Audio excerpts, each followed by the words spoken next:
In 2021, there are 140 million crypto users, and it's growing at 113% a year, double the speed.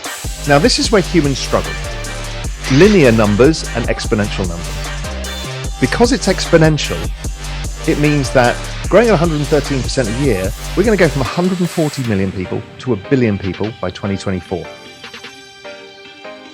So if you know that something is being adopted at this speed, and it's a network of money at its core, and you can buy an infinitesimal fraction of it, so everybody can buy 10% of their net worth, then everybody who takes this opportunity will probably have the biggest opportunity in history. You start with understanding money, which most of us don't think about. Then you kind of understand how we're getting screwed by central bank printing and the debt-laden economy and what it means. And then you start saying, oh, okay, but that's Bitcoin, and then what's this Ethereum business?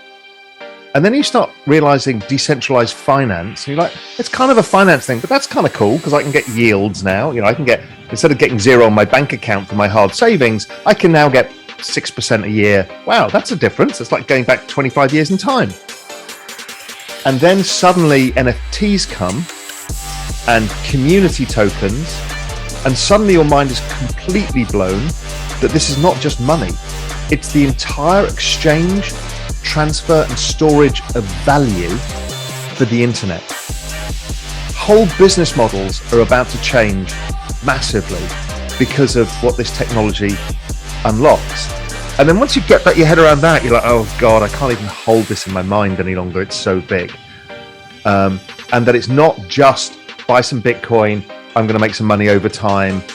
You know, it's actually an entirely parallel financial system and business structure for the world.